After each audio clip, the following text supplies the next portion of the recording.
Not yet. Hi, everyone. Hi. Meet Monica. What's your last name? Sok. Sok. Sok. Monica Monica. Sok. She is a Cambodian American poet. Yeah. Okay. Can you describe what made you want to be a poet? Or what got you interested to become a poet? I think I've always loved language, and I've always connected to writing and words, especially because I felt that there was so much I wanted to say but didn't have the words to say them.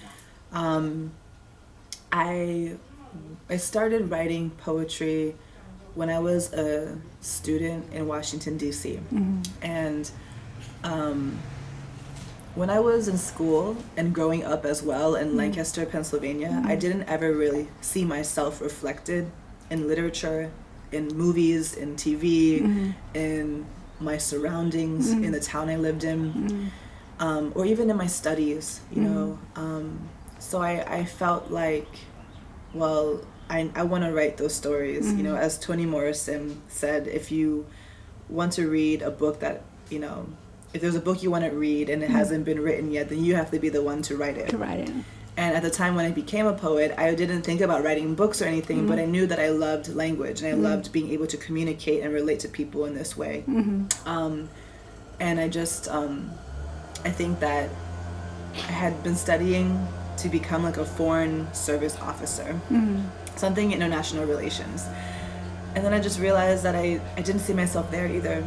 But as I was writing, I could really feel reflected, and I could really see our own people and my family in it, like my brother, my mother, my father, my grandmother, things like that. So when I was studying abroad in Vietnam, I realized... Is this in college? This was in college. Okay. Yeah, I was a junior in college, and I was studying abroad in Vietnam because it was the closest I could get to Cambodia for like a year-long study. And there was no program, again, like in Cambodia. So I got into the region, Southeast Asia, and I just remember feeling like so conflicted about being an American in the context of Vietnam, with the Vietnam or American War, as Vietnamese people will call it.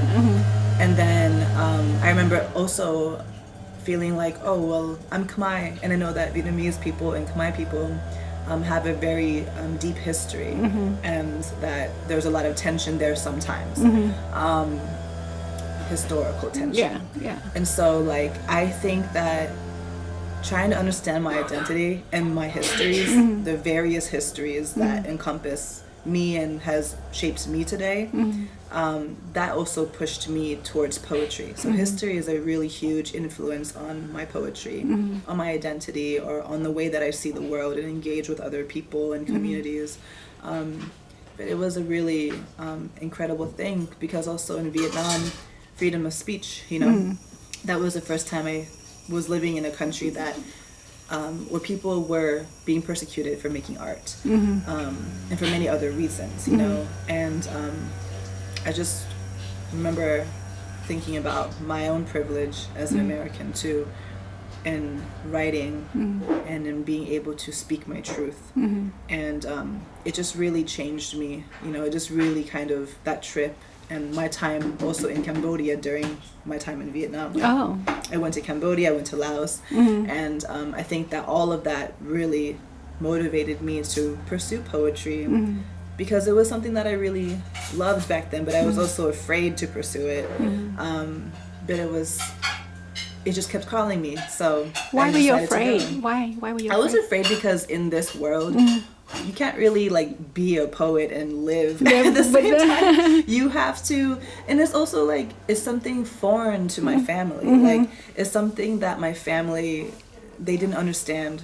They're like, so when are you getting a job? Even though I have a fellowship at Stanford to write my books and to write poetry, my family is like, great, when are you gonna get a job still, you know? And I think that's okay for them to say that, because it's such a weird thing to commit to the life of an artist. But I think that knowing the difficulties of pursuing an unconventional path, like being a poet, being a writer, was really something I had to embrace. So what was your major in college? My major in college was international studies. How does that relate to being a poet? That's a good question. It relates to the way I respond to history, and also the way I respond to the white American gaze on the Cambodian narrative. I write about my family, and a lot of stories about Cambodia start with survival, start with the Naga snake and the origins and the myth, of the mythology of how Cambodia came to be, Kampuchea. A lot of our stories begin with 2 million people died, during the genocide. Yep. And so I think that when I was studying international studies in DC, I really felt like there was a particular gaze in the way I was supposed to see the world. Even though there was freedom to think and believe whatever you wanted, but there was a certain way that I was taught to engage in like foreign affairs, so to speak. And I didn't like that because I didn't see myself reflected as a Cambodian person. If I wanted to take like a Khmer language class, none of that was to be found anywhere in DC. Right. It was Chinese, Japanese, Korean. But not Khmer, not Thai, not Lao, not Hmong, not anything else. And so I think that with that background, with that degree that I have, I still apply that, that kind of friction as a Cambodian person when I'm writing my narrative and when I'm writing my own experiences. And I resist a lot of what the trauma gaze does. I think that in this country, in America, like people are very attracted to violence and trauma. And I think that's very alarming.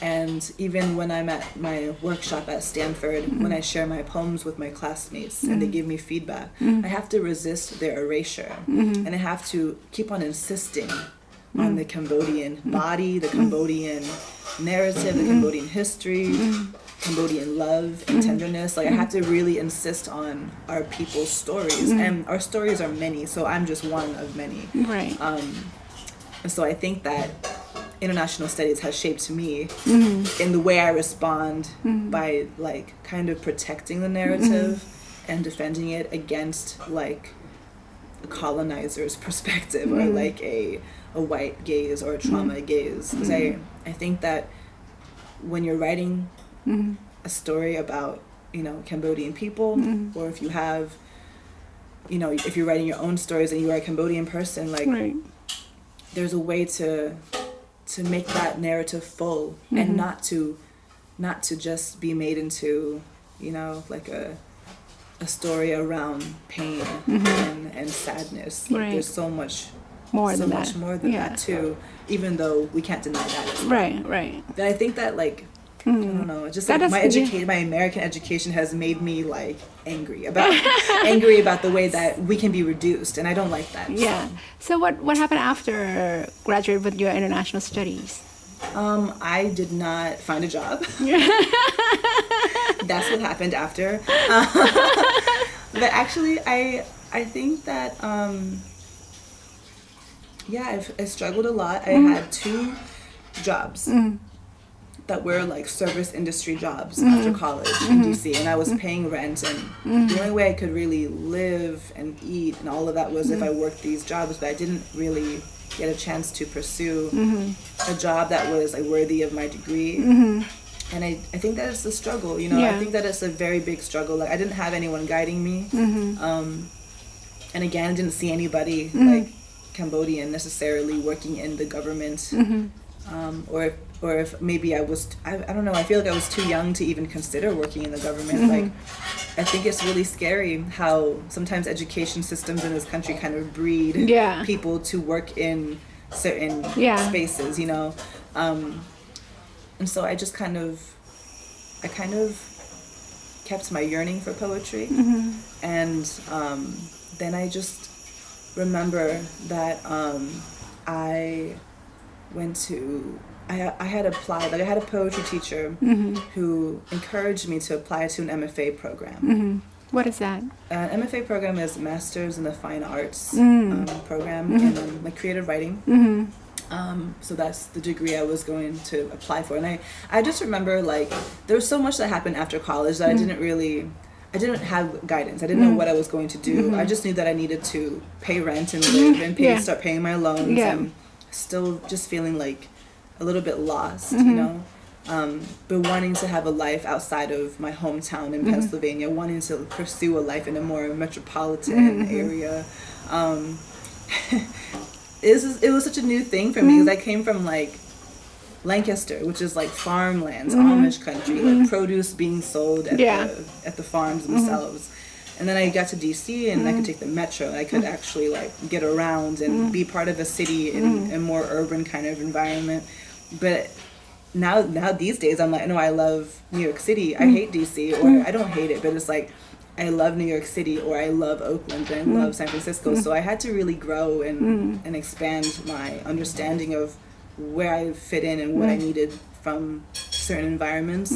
But anyways, I'm trying to get to the point where this is what happened after college. So I think my grandmother had passed away. She had passed away, and our family was going to go to Cambodia to honor her.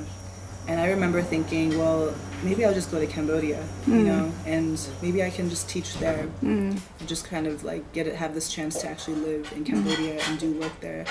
And so I actually, I went there and it didn't work out, but I could stay and teach because I had like gotten my wallet stolen in the tuk-tuk in traffic. You're laughing now. I don't know why you're laughing, but it was very sad. Yeah, so it's like I just went through so many different ways of trying, and the whole time I was avoiding poetry and writing. Yeah. But when I was in Cambodia, I had a certain amount of time to be there and then go back to America because I needed to get my passport. It's like, I'm telling you my whole life. Okay. I actually don't want you to put this online, but it's too late. It's too late now. It's gonna go online. Oh my god. And then so then what happened? What happened? Oh my god, I'm talking too much. That's good. We know who Monica Sok is. Well, I just remember like going for a walk with some people in the neighborhood.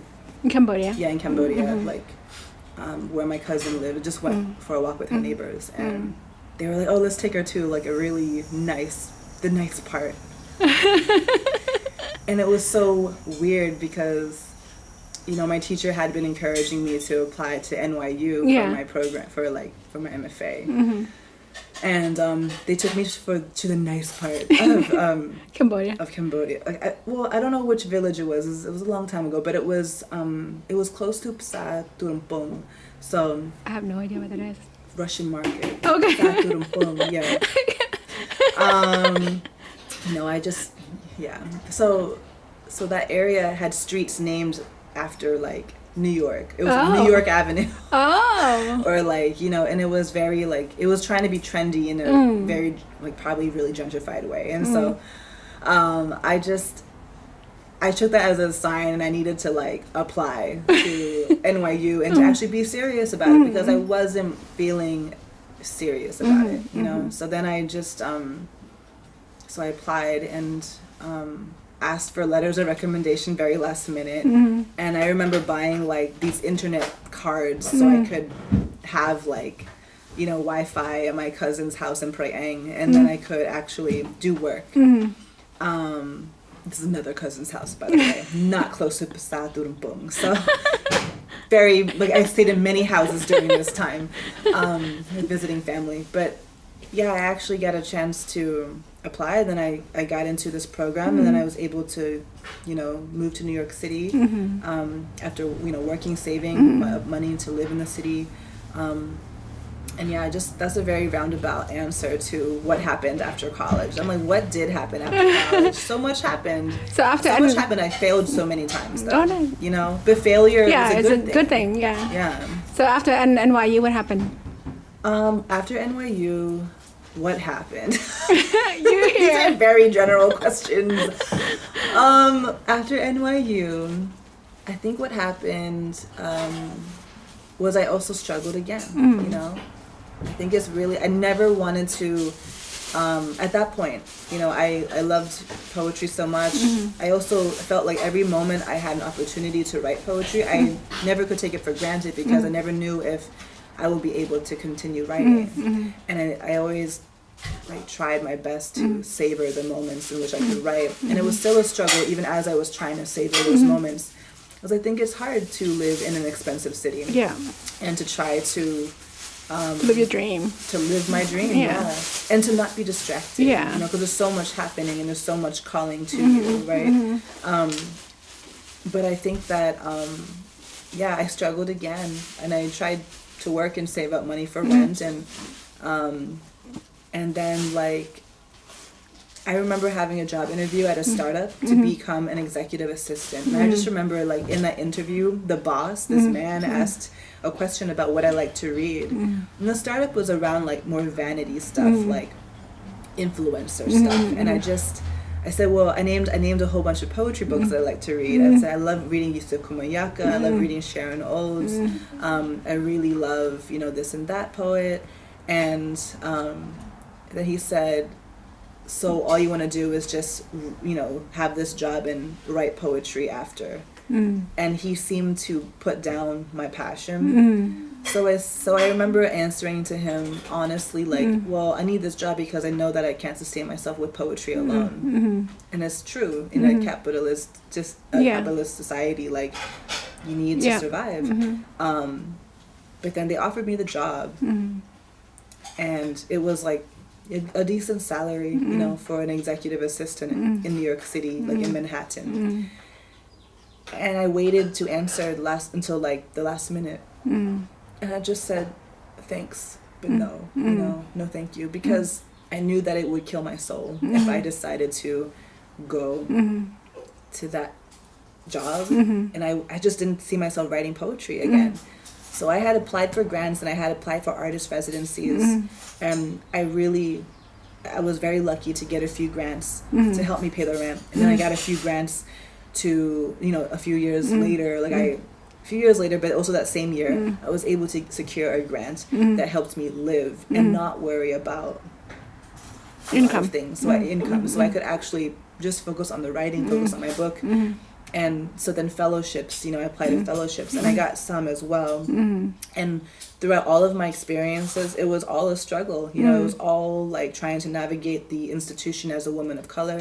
It was all about protecting myself, you know, from distractions like racism and misogyny.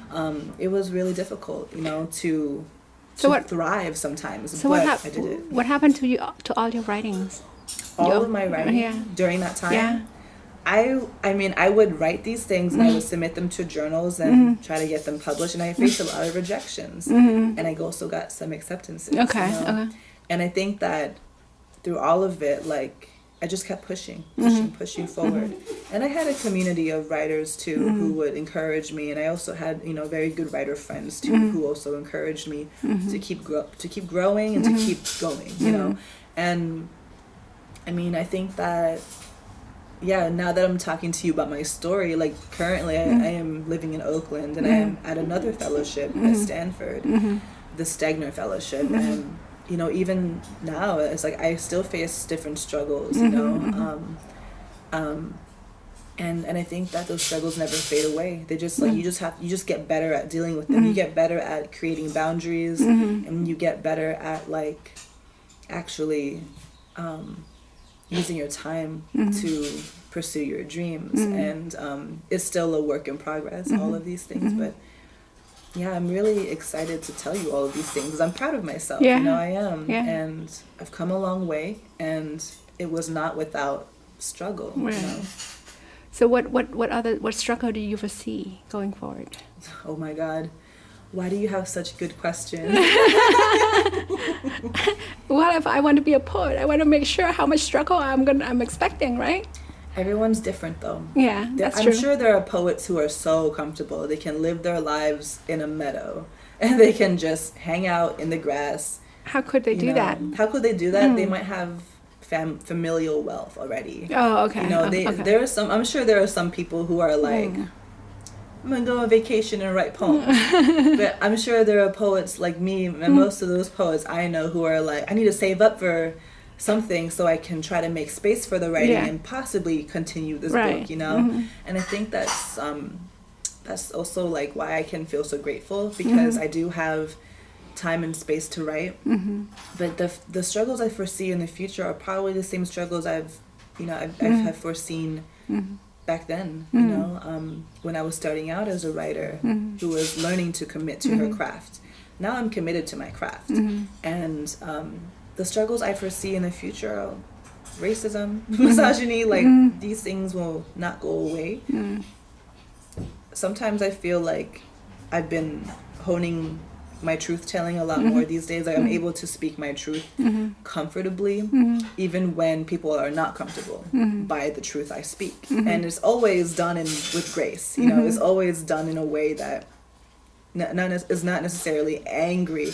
But I think that as a brown woman, people look at me and they think, oh, she's angry, even when I say something tenderly. And I think that to be misunderstood, in certain spaces by certain people, I think that's a struggle I foresee in the future, especially if I continue to work in academic institutions.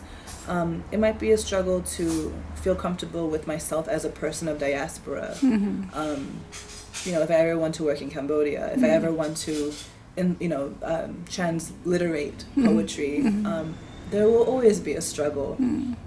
But I think there's always a way to ground yourself and ask yourself, what are your goals? What is it that you really want to do? Who do you want to build community with? Or how do you take care of yourself? How do you tend to your own needs? How do you say no? How do you take a break and rest? Because I think that much of my time in the last few years was learning how to rest. And I think that has been really, really important for my growth.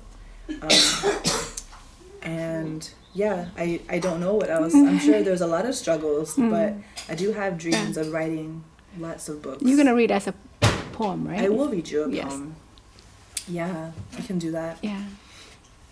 So this poem is in my it's in my book that's coming out in February 2020. What book number is first book, second book? It's my first book. Okay. My first full-length collection, and it's called A Nail the Evening Hangs On. Oh. So it's a very exciting time in my life. Sign me up for that. I will give you a book, don't worry. I'm not saying that to all the viewers, of course, but everyone else can find it somewhere in a bookstore, hopefully. So this poem is about like my father, it's inspired by my father's dedication to helping me learn how to read, because I struggled a lot. And I think being like a young person, being a daughter, like being Gon Khmer, being a daughter of former refugees, being born in America and in a place where there's not a lot of Cambodians, it's very confusing to like speak Khmer in the home and then to go to school and then speak English and to be kind of expected to assimilate, and assimilation being a way of survival. So my dad really took it upon himself to help me like read in English, and it's like his third language. So it really moved me. Like it moves me now to think of like how my father helped me back then. Awesome. So this is called ABC for refugees. Cherubi D, how does a man who doesn't read English well know that Cherubi Dum, those aren't really words, BD, but birds. Cherubi Dum, he stumbles, reading to me by the sliding glass door, Cherubi D, through which I watch my brother play in a dum-dum yard. Cherubi D, Cherubi Dum, like how my father says, fine then, leave, my mother shouts, stupid, dumb. We live in a small BD nest too. One hallway, two B-dum slam doors. Birds? What are birds? Thanks to my father reading with me, I have more feathers. T-H-E. First word he ever taught me to pluck. It is a word used all the time. Cherub, cherub, be-dum. The mail, the mailbox, the school bus, the. He asks me to read the mail. Not birds, mail. If you don't read this, you will turn into birds. And I read it to him the best I can. The end. A feather, 2 feathers, the end. Mother, mother. Repeat after me. Cherubim dee, cherubim dum. We read together before bedtime. Oh, thank you. Thank you. So what's your ultimate goal? My ultimate goal? Oh my gosh. Come on. My ultimate goal is to... Well, I have a lot of goals I've been thinking about lately. And I hope that, we get a chance to revisit this in the future, this conversation itself. I really want to continue to write poetry. I want to write essays. I'd like to eventually translate or transliterate Khmer poetry. I'd like to really document the things that are happening at the To Slang Genocide Museum, where Nekru Yan Borin, he is Net Segam Nap. He's a poet who teaches poetry at the To Slang site Currently? to middle schoolers. Yeah. Currently? Oh. Yeah. At least when I was there 3 years ago, in 2016, he was, he was teaching, and it was really beautiful. So I'd like to go to Cambodia again at some point and really, I would like to do so many things. I'd like to create a workspace for Khmer women writers so that they can have a safe space to work, to do their writing, to tell their stories, to affirm each other. I'd also, I think those are some of my goals, and like, hopefully, hopefully these narratives, not just by me but by other fellow writers who are Khmer, I hope that they reach people in the next generation, and I hope that the next generation writes their stories. And I have teachers who are very old and who are not open-minded, who are very outdated in their beliefs, especially as scholarship keeps growing and there are just new research and new things that are new information. I feel like sometimes my older teachers don't really keep up, and so they're stuck in a certain time. And I really hope that my ultimate goal is to just continue learning, to continue to be open. I want to continue being open and supporting the next generation in the way that I can. Right now it feels like I can support the next generation or my community just by writing and just by being who I am and knowing that that's enough. But eventually, I just hope to be in a place where there are more spaces for our stories and more ways to feel reflected and to feel safe, telling our stories in both America and Cambodia and just anywhere where there's a Cambodian person in diaspora, anywhere. So, I think that's the power of the word and the power of telling our stories, that we all just feel connected and we feel affirmed, and it makes things a little bit easier, moving forward in this life. But I really hope that when I'm an older poet and when I'm an older person, teacher, whatever I'm doing, I really hope that I just continue to be open and always learning, always learning from younger people too. So that's my goal. Speaking of young people, what do you recommend for them if they want to pursue your path? For young people who want to write, who want to pursue poetry or creative writing, prose in general, I just recommend that they decolonize. I think in the simplest ways, when you asked me about international studies and how that background informed my writing life, I think decolonizing is one way. What do you mean by decolonizing? What I mean by decolonizing is always ask yourself, always ask yourself where you're coming from, who taught you, your beliefs and how to shape your belief system. Is it something that you need to kind of wash away so that you can get back to your truest self, so you can get back to your roots. I think that is a way to really challenge, you know, our narratives, our stories. But not everybody may agree with that. But I think decolonize is like the simplest way to say, like, protect yourself and your most authentic self. But I also think for young people writing these days, to know that you're enough and to know that you're going to fail and struggle, and you have to keep going to just write. You know, you just have to keep writing and find the words to say what it is that you really want to say. Like, it's a whole journey. The poem I just read, that took me like 6 years to write. You know, it took me a whole lot of time to even find the words. It took me 6 years. I have many drafts, you know, I have many drafts, and just take your time. Take your time when you're telling your stories.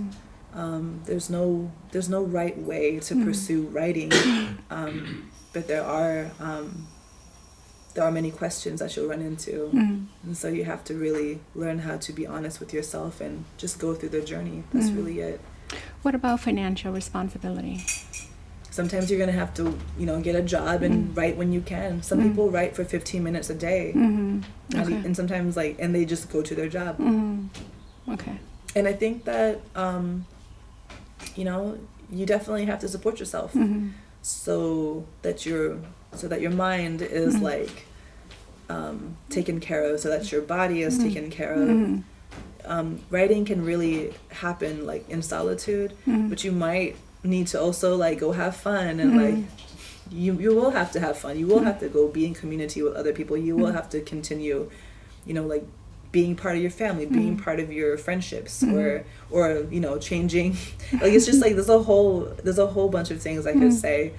But I think that it's really like, well, how do you take care of yourself, and then how do you continue to create joy and to continue to create the space where you can do the work and write and think and grow and be your most authentic self, you know? I've been through so much that I could say so much, so like none of my answers are necessarily linear or direct. It's just more like, oh gosh, how do you just take care of yourself, you know? And you need to do that financially too. So. Okay, thank you so much. You have anything else you want to say? You want to share with the next generation? The next generation, I just want to say you're enough to the next generation. Okay. That's all. So, All right. Well so said. embrace that. Thank you so much. Welcome.